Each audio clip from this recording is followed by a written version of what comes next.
Yo, this is Raf Molecular yet again with the NB Academy, and on this video we're going to be looking at how you can get different tones out of your basses, especially if you're working with samples using something like pre-distortion filtering.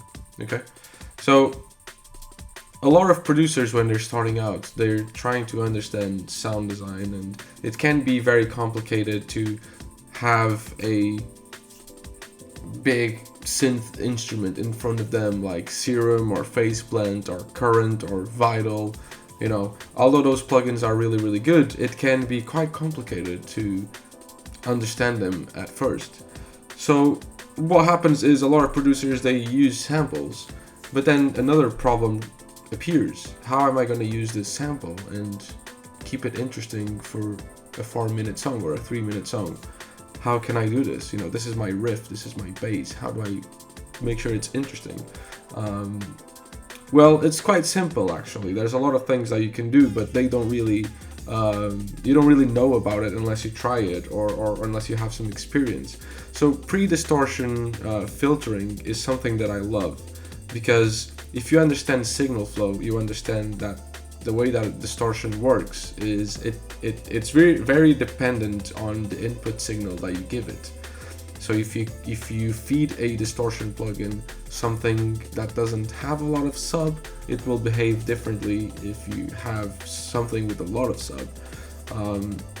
So knowing this, it means that you can change the tone of your sound with distortion if you change how it sounds before the distortion, if that makes sense. So we have this sound here. Okay, I'm gonna loop this.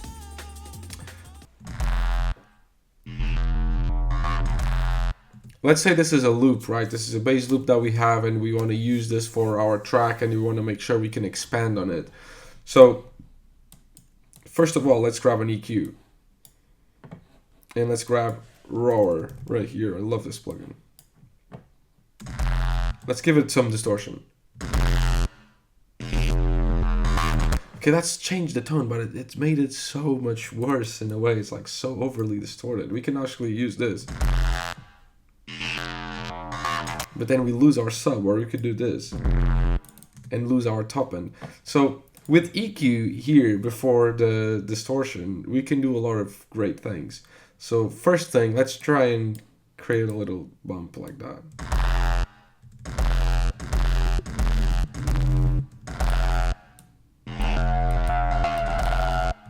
Very sick.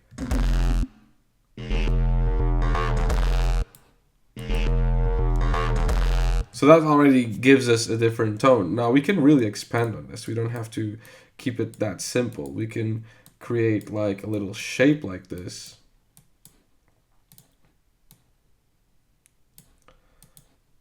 Okay. And we can then grab this.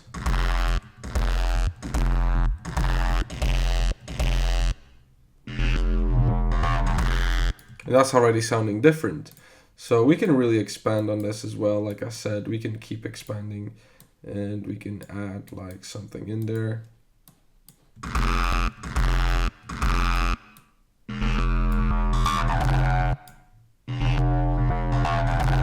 It's kind of different.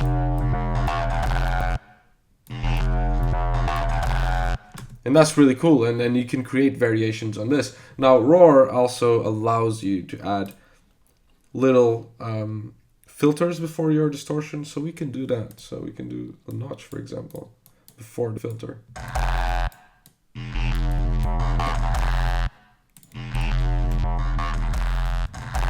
And that's already like something that's sounding different.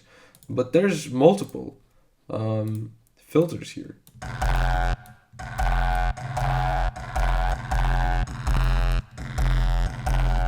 And we could go for the peak as well.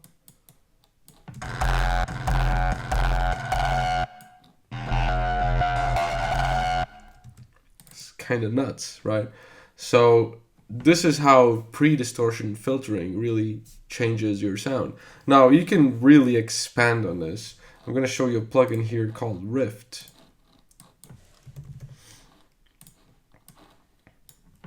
which already does this for you, so you don't really have to create all those filters yourself. But let's see here. We can go over to peaking, and we've got this sort of shape that I was doing there. We can do pre.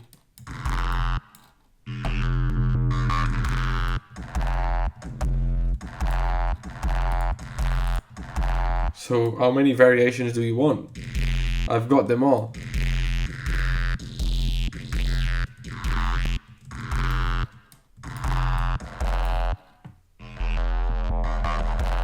So that's another possible variation. Now we can get really creative with this. So what we're going to do is we're going to group this up. This whole point here is for you to see like some of the possibilities that you can do, that you can have with this. And we're going to do this. And here we're going to do something different. Okay, we're going to filter the low end.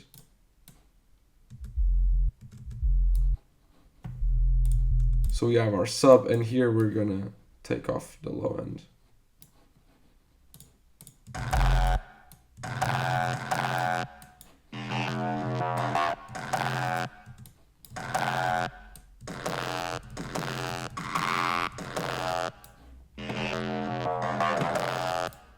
And here we're gonna create another chain, and we're gonna have an auto filter.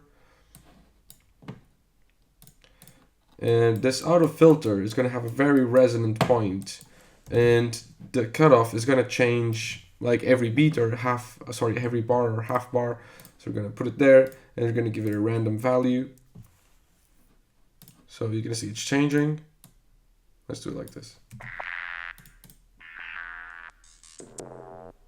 It's kind of cool.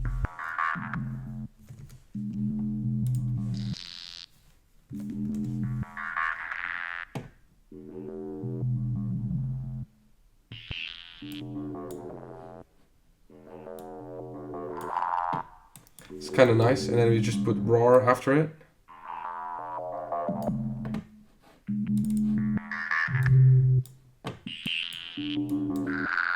Let's increase this.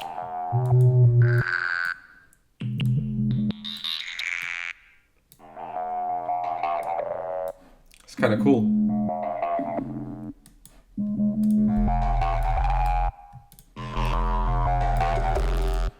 And now we put roar after again.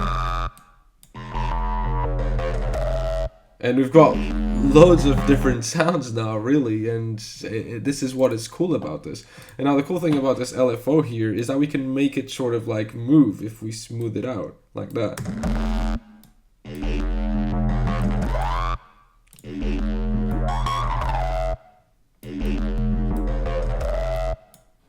How cool is that?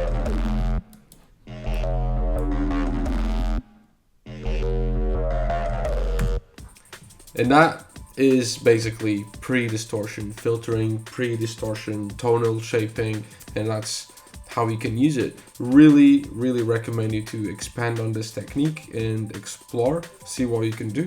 And I hope you have fun with this.